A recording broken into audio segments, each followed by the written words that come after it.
तो बहुत बहुत स्वागत हरजोत सिंह बैंस जी का, जो कि पंजाब सरकार में मंत्री हैं। जयवीर शेरगिल भारतीय जनता पार्टी के युवा तेज तर्रार नेता हमारे साथ इस सेशन में मौजूद हैं।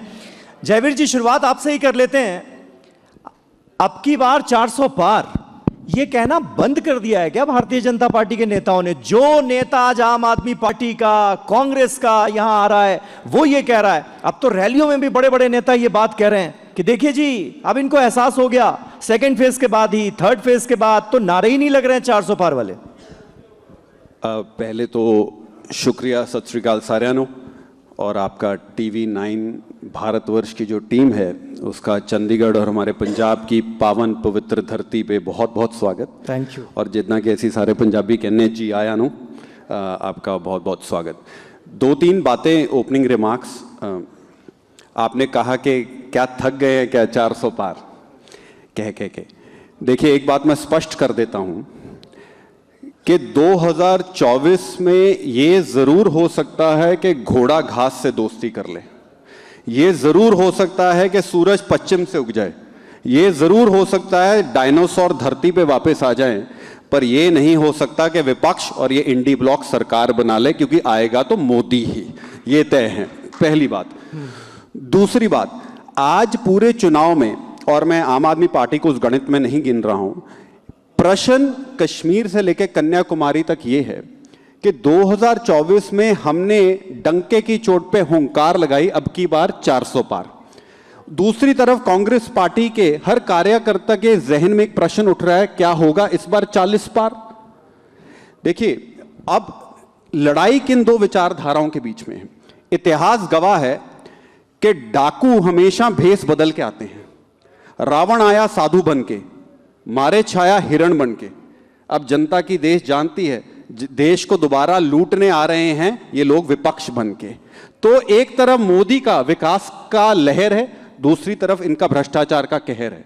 एक तरफ मोदी की गारंटी है, दूसरी तरफ बिन आवाज के घंटी है।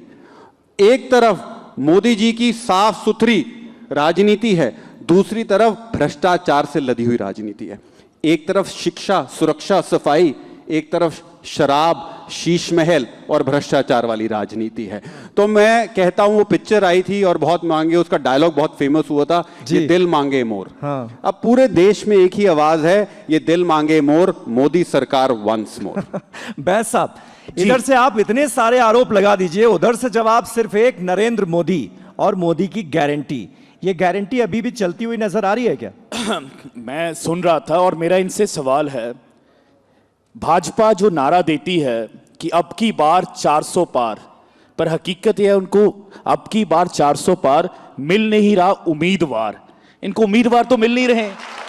मेरी आप बात सुनिए, अभी भी ये पंजाब 13 सीटें नामांकन के लिए कुछ घंटे रह गए हैं, 13 तारीख, और अभी तक भी कुछ कल रात को करी हैं और फतेहगढ़ साहब अभी तक नहीं देख पाए। और उससे बाद भाई साहब, ये भी अभी 22 में ताजा इनके ऊपर मोदी फीवर चढ़ा है।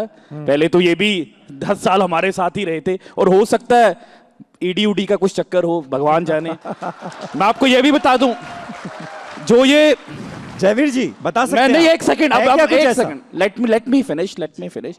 और जो 400 पार की बात कर रहे हैं, 116 कैंडिडेट्स भाजपा इंपोर्ट कर लाई है। और जो मोदी जी, प्रधानमंत्री मोदी जी, जिसको ये बोलते थे कि आदर्श कैंडिडेट हैं, जो हमारे शहीदों की विधवाओं को, जिन्होंने उनके साथ उनकी अमानत को लूटा, उसको आज भाजपा राज्यसभा भी भेजती है, और स्टार कैंपेनर्स की लिस्ट में नरेंद्र मोदी के नीचे नाम उनका आता है।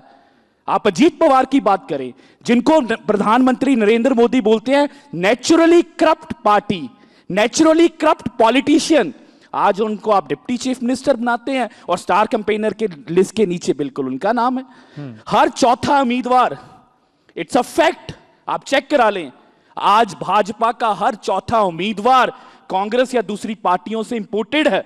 क्या इनके पास कार्यकर्ता नहीं है? बात करते हैं 400 पार की, उम्मीदवार तो इनको मिलते नहीं है। जयवीर जी जल्दी से एक जवाब। और देखिए ये बार बार कहा जा रहा है कि आप तो कांग्रेस मुक्त भारत करने चले थे, आपने तो कांग्रेस युक्त बीजेपी बना ली। नहीं, कांग्रेस युक्त भारत भाजपा बना दी है। सबको बीजेपी में और मैं एक और बात बता दूं, वॉशिंग मशीन के साथ। भाई साहब किसी दिन जयवीर जी जैसे जितने इनके भाई साहब आए हैं कांग्रेस वगैरह सब जगह से, जिस दिन उनका हृदय परिवर्तन हो गया ना, पता चला भाजपा सब खाली होगी। अगर अभी ये कर सकते हैं, बैठे बैठे सब कांग्रेसियों का हृदय परिवर्तन हो गया दोबारा से, पता लगे इस भाजपा खाली है। ठीक है जयवीर। युवा है, जोश भी है, अच्छी बात है। इनकी बातें अगर मैं वास्तविकता के तराजू में तोलूं तो एक हिंदी का शेर याद आ गया, आज तुम्हारे पाँव के नीचे ज़मीन नहीं और इस बात का फिर भी तुम्हें यकीन नहीं। एक ऐसी पार्टी जिसका लोकसभा में एक सांसद नहीं है, वो आज हमें पाठ पढ़ा रहा है लोकतंत्र में और मोदी जी की ताकत का। वाह भाई वाह। के बाद हम ही देखेंगे भाई साहब टोका नहीं, अगर आप बोलना चाहते हैं तो आप बोल लीजिए। दूसरी बात, इन्होंने मुझ पे एक निजी तंज भी कसा कि शायद इनका ईडी उडी का कोई चक्कर होगा। मैं निजी राजनीति का स्तर ऊपर रखता हूं, इनकी कीचड़ की राजनीति है, मैं ईडी का चक्कर नहीं है, मैं ईडी का वकील जरूर हूं। जितने आप लोगों के चक्कर हैं सब मुझे पता है। तीसरी बात, इन्होंने कहा अब आम आदमी पार्टी, ये भाई साहब 2022 में आ गए, 2024 में चुनाव ब्लूप्रिंट पे लड़ा जाता है। ये कहते हैं आप इधर से लाए उधर से लाए। इनका जलंधर का कैंडिडेट जो इनको अब छोड़ के चला गया, वो किस पार्टी से आया? पहली बात। दूसरी बात दोगलेपन की हो रही है, दोगलापन। आज मैं पंजाबी कह देना, पंजाब दी पवित्र धरती ते खड़े हैं।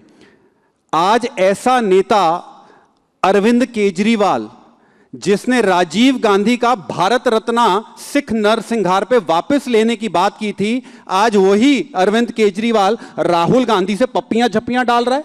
अब सिखों का सम्मान नहीं याद आया। दूसरी बात, वो अरविंद केजरीवाल जो कहता था कैग रिपोर्ट पे पूरी राजनीति जमा गया कि सोनिया गांधी को अंदर करो, क्या ईडी सीबीआई सो रही है?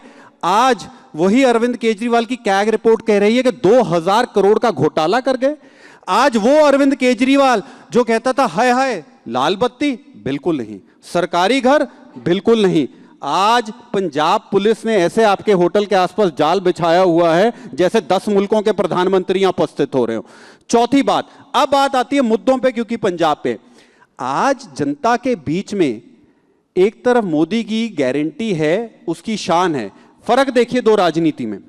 मोदी ने अपनी दृष्टि से, मोदी जी ने हिंदुस्तान को चांद पे पहुंचा दिया, केजरीवाल ने अपनी नीयत से अपने मंत्रियों को तिहाड़ जेल में पहुंचा दिया। एक तरफ मोदी जी जनता के दिल में बस रहे हैं, ये तिहाड़ में बस रहे हैं। अब आप बताइए वादा, अभी इनके सामने पोल करवाते हैं, जनता के बीच में क्या लेके जा रहे हैं? 370 के मुद्दे पे, इनका तो शायद मैनिफेस्टो भी नहीं आया अभी तक, 370 के मुद्दे पे केजरीवाल जी सरकार के साथ थे, कांग्रेस के खिलाफ हैं। सीएए एनआरसी पे तृणमूल दीदी और डीएम के स्टालिन कह रहे हैं हम आएंगे तो सीए एनआरसी खत्म कर देंगे। ये चुप्पी धारे बैठे हैं, कांग्रेस तो सीए एनआरसी का जिक्र भी नहीं कर रही। तीसरी बात, आज ही इन्होंने एक स्वर में, कहते हैं कई बार ज्यादा बोल देते हैं, इन्होंने कहा भाई साहब हमारे साथ थे। तो आप मान रहे हैं पंजाब में आम आदमी पार्टी और कांग्रेस एक साथ है? यो कहते, वो कह गए सिया से ऐसा कलयुग आएगा, एक राज्य में निकालेंगे दूसरे को गाली और दिल्ली में चुनाव इकट्ठे लड़ जाएगा। चलिए बैस साहब अब इसका जवाब दे दीजिए, क्योंकि इसको लेकर, इस कंफ्यूजन को लेकर बहुत सारी बातें कही जा रही हैं कि भाई इंडिया गठबंधन के प्रधानमंत्री नरेंद्र मोदी ने तो यहां तक कह दिया कि गृह युद्ध छिड़ा हुआ है इन दलों में आपस में ही। देखिए एक जगह लड़ाई करते हैं, पंजाब में लड़ रहे हैं एक दूसरे के खिलाफ, दिल्ली में साथ हैं, हरियाणा में साथ हैं, तो ये कैसे हो रहा है? मैं इसका उत्तर बाद में देता हूं, पर इनकी बातों में उन्होंने फैक्ट्स पर बात करें। जयवीर जी बता दें मुझे कि अजीत पवार को क्या नरेंद्र मोदी जी ने करप्ट नहीं बोला? क्या उनको नेचुरली करप्ट पॉलिटिशियन नहीं बोला?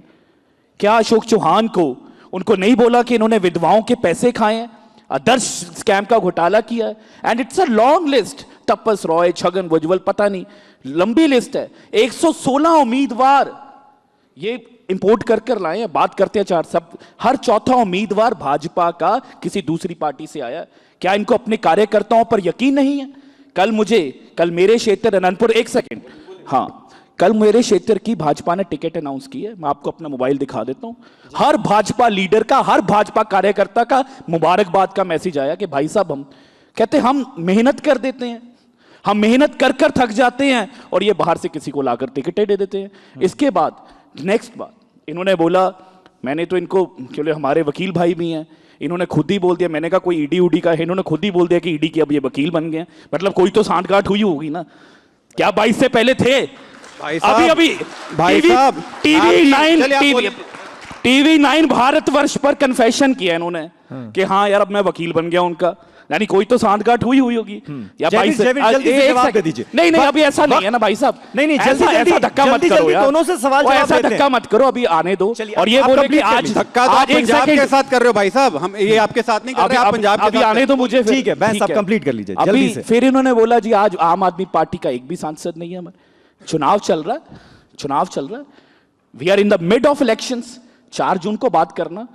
13 बुलंद आवाजें पंजाब से लोकसभा में जाएंगी और आम आदमी पार्टी के सांसद पंजाब से भी जीतेंगे, दिल्ली से भी जीतेंगे, गुजरात से भी जीतेंगे। नंबर 4 ऐसे नहीं है, अभी सुन लीजिए। 10 साल एक शख्स को हो गए हैं प्रधानमंत्री बने, 10 साल में वो स्कूल की बात नहीं करते, अस्पताल की बात नहीं करते। ये हर भारतवर्षी के लिए as a citizen I am ashamed कि 10 साल के राज के बाद क्या बात करते हैं? मंगलसूत्र, कब्रिस्तान। बात करें ना स्कूल की, बात करें अस्पताल की, बात करें कॉलेजेस की। ठीक है, अभी रुक जाए। अरविंद के हमारे मुख्यमंत्री, ये मौजूद सवाल है, हमारे मुख्यमंत्री, एक सेकंड, हमारे मुख्यमंत्री आपके तो लेते जाइए, आपके शो पर आए थे अभी मैं सामने, 2 साल के काम गिनाए हैं, कोई धर्म की राजनीति नहीं की, गिनाया कि हमने स्कूल ऑफ एमिनेंस बनाए हैं, गिनाया कि मोहल्ला क्लिनिक बनाए हैं, गिनाया कि 43,000 युवाओं को नौकरी दी है। हम अपने काम पर वोट मांग रहे हैं और ये किस पर? प्रधानमंत्री वोट मांगते हैं मंगलसूत्र पर, कब्रिस्तान पर। जल्दी से जयवीर अब इसका जवाब दे दीजिए। असल मुद्दों से ध्यान भटकाने की कोशिश हो रही है। अल्टीमेटली चुनाव सेकंड फेज के बाद वही मंदिर, मुसलमान, मंगलसूत्र, इन सब चीजों पर आ गया है। और अब तो अडानी अंबानी को लेकर भी बयान दिया गया है एक, जिसका राहुल गांधी ने जवाब भी दिया। मुझे उम्मीद है कि बेन साहब टोकेंगे नहीं। 2 बातें, एक हिंदी इंग्लिश की कहावत है, when you talk it's like devil coating from the scriptures. शैतान किसी पवित्र पुस्तक से ज्ञान पढ़ रहा हो वो लग रहा है। जब 2 गल्लेपन पे केजरीवाल के शराब घोटाले में कंप्लेनेंट कौन है? दिल्ली प्रदेश कांग्रेस। दिल्ली कांग्रेस के साथ चुनाव कौन लड़ रहा है? केजरीवाल। तो 2 गलेपन का पाठ यहां ना पढ़ाएं। दूसरी बात, अब इन्होंने कहा विकास की बात नहीं हो रही, तो क्या ये केजरीवाल की देन थी कि नरेंद्र मोदी जी के हिंदुस्तान 5वीं सबसे सशक्त अर्थव्यवस्था बन गई है, 3रे नंबर पे जापान को पिछड़ते हुए ऑटोमोबाइल इंडस्ट्री बन गई है, जो कृषि बजट है वो 25,000 करोड़ से 1.5 लाख करोड़ आ गया है, जो हेल्थ बजट है वो 33,000 करोड़ से 99,000 करोड़ आ गया है, 4थी सबसे बड़ी स्टॉक एक्सचेंज पूरे विश्व की हिंदुस्तान बन गया है, 25 किलोमीटर रोज हाईवे बन रहे हैं। आज पंजाब की ही बात कर देता हूं, जितना LMT lakh metric tonne procurement Punjab से हो रही है पूरे कांग्रेस राज्य में नहीं हुई। 55,000 करोड़ तो फर्टिलाइज सब्सिडी जो 62 लाख किसानों को फायदा हो रहा है। आज ये मोदी जी के चलते 25 ग्रीन एक्सप्रेसवे बन रहे हैं। G20 आके मोदी जी की तारीफ कर रहा है, चांद पे हिंदुस्तान पहुंच गया है। हां, हम केजरीवाल जी की तरह ये नहीं कि चित भी तेरी पट भी मेरी, रात को कांग्रेस के खिलाफ सुबह कांग्रेस के साथ, ये जो हीरा पन्ना का खेल चल रहा है ना, ये इनके सपने चल रहे हैं। और आखिरी, अब बात विकास और आंकड़ों की, स्कूल की बात की और शिक्षा की बात की। पंजाब तो इनके आने से पहले ही नंबर 1 रैंक पे था शिक्षा पे, जब पूर्व कांग्रेस की सरकार थी। क्या ये सत्य नहीं? या पंजाब में ही स्कूल की छत गिर गई? क्या ये सत्य नहीं? आप मान रहे हैं कि कांग्रेस की सरकार ने बढ़िया काम किया था? सुनो, मैं वकील हूं और इन्होंने कही डी दिल्ली हाई कोर्ट ने पिछले सप्ताह, दिल्ली हाई कोर्ट बीजेपी या कांग्रेस आपकी नहीं, हाई कोर्ट जज ने भरी अदालत में क्या बोला? केजरीवाल जी आप राजनीतिक हित ऊपर रख रहे हैं, देश हित नहीं, कि जो दिल्ली के 2 लाख बच्चे MCD स्कूल में हैं आप उनको पुस्तक वर्दियां क्यों नहीं दे रहे? ये दिल्ली हाई कोर्ट का बयान है। लेकिन जयवीर ये सब मुद्दे नहीं है ना। मुद्दा क्या है कि मुसलमानों को आरक्षण दे देंगे, OBC का आरक्षण छीनकर मुसलमानों को दे दिया जाएगा। अभी संजय सिंह यहां पर बैठे थे, विरासत टैक्स की बात हो रही है, संजय सिंह अभी यहां पर बैठे थे, उन्होंने कहा कि आम आदमी पार्टी धर्म आधारित आरक्षण के सख्त खिलाफ है। तो फिर आम आदमी पार्टी को कांग्रेस के साथ गठबंधन तोड़ देना चाहिए। कांग्रेस तो, उनके साथ मेरा भी निजी रिश्ता रहा है, हमारे उनकी मान इज्जत सत्कार बहुत करते हैं डॉक्टर मनमोहन सिंह, जो कहते हैं मुसलमानों का पहला हक है। क्या मैं इस देश की माइनॉरिटी नहीं? टोकिए मत, क्या ये इस देश की माइनॉरिटी नहीं? दूसरी बात, ये कर्नाटका में किसकी सरकार थी जब रिलीजन बेस्ड रिजर्वेशन की बात की? आंध्र प्रदेश को सुप्रीम कोर्ट ने याचिका खारिज की कि मुस्लिम हो इसका ये मतलब नहीं आरक्षण बन जाएगा। बंगाल में दीदी ने 93% मुसलमानों को ओबीसी कैटेगरी में कौन लेने का? जिस मुस्लिम आरक्षण का आप जिक्र कर रहे हैं वो तो सुनिए, अब आप उनको नहीं टोकते। वो तो जेडीएस की सरकार थी तब लागू हुआ ना जयवीर। अब तो वो आपके साथी हैं, तो उनको तो आप नहीं बोल रहे, कांग्रेस पार्टी बिल्कुल। जब तक नरेंद्र मोदी जी हैं, राम, रॉबर्ट, रुपिंदर, रहीम के घर जल भी पहुंचेगा, उनके घर प्रधानमंत्री आवास योजना भी पहुंचेगी। पर अब जो ये मंसूबे बनाए बैठे हैं कि 55% आपकी संपत्ति छीन ली जाएगी, इस देश का बेटा नरेंद्र मोदी जब तक है, ये क्या अगले 100 पीढ़ियां आपका 1 रुपया तक नहीं छीन पाएंगे। भाई साहब जल्दी से, क्योंकि ये एक बहुत बड़ा मुद्दा बना और लोगों को ये कहा गया कि भाई ये आएंगे तो तुम्हारी संपत्ति लूट लेंगे, बाकी लोगों में बांट देंगे। भाई साहब देखो, अगर तो शेरो शायरी करनी है तो मुझे भी बहुत शायरी आती है, मुशायरा कर लेते हैं, पर हम यहाँ मुद्दों की बात करने बैठे हैं। मैंने इनसे सवाल पूछा, 370 पे जवाब दीजिए, 370 पे जवाब बोलने तो दीजिए मुझे, आरक्षण पे दीजिए, अजीत पवार के बारे में मैंने आपसे पूछा, मैं तो आपको राहुल गांधी के बारे में पूछा। चलिए स्पष्टीकरण देता हूं। और एक और बात अभी मैं इनसे पूछता हूं, भाजपा में मैं आपको उत्तर देता हूं, जिस डॉक्टर मनमोहन सिंह जी की आने के बाद स्टेटमेंट की बात कर एक रहे भी हैं, नेता का केस बंद नहीं हुआ, पहली बात। दूसरी, क्या आप स्वीकार करते हैं जब अरविंद केजरीवाल जी, सुना देता हूं, सोनिया गांधी को बंद करो, भारत रत्न सिखों के नरसंहार पे वापस लो, क्या आपने वो सरेंडर कर दिया है? कि आप मानते हैं कांग्रेस सिखों के नरसंहार की जिम्मेदार है? बताइए। अब मेरी बात सुनिए जी, आप कांग्रेस सिखों के नरसंहार के लिए जिम्मेदार है कि नहीं है? सुन लीजिए, बोलिए। देखिए ये कितना शानदार ये स्टेटमेंट है कि हाँ हमने पार्टी में शामिल कर लिए, केस नहीं बंद किए, यानी केस दबा कर रखने हैं, कार्रवाई क्यों नहीं हो रही? कितना कल जैसे ये हाई कोर्ट की बात कर रहे हैं, सुप्रीम कोर्ट के बेंच ने बोला कि 1.5 साल पहले आप जिस आधार पर अरविंद केजरीवाल को आपने गिरफ्तार किया, वो स्टेटमेंट आप 1.5 साल कहां थे? ये किस तरीके का षड्यंत्र है? आज आप, ये हकीकत है, आज आप ग्रामीण भारत के कहीं भी जाकर पूछ लीजिए कि ईडी क्या है, सबको पता लग जाएगा कि भाजपा की एक एजेंसी है, ये हकीकत है, दिस इज अ फैक्ट।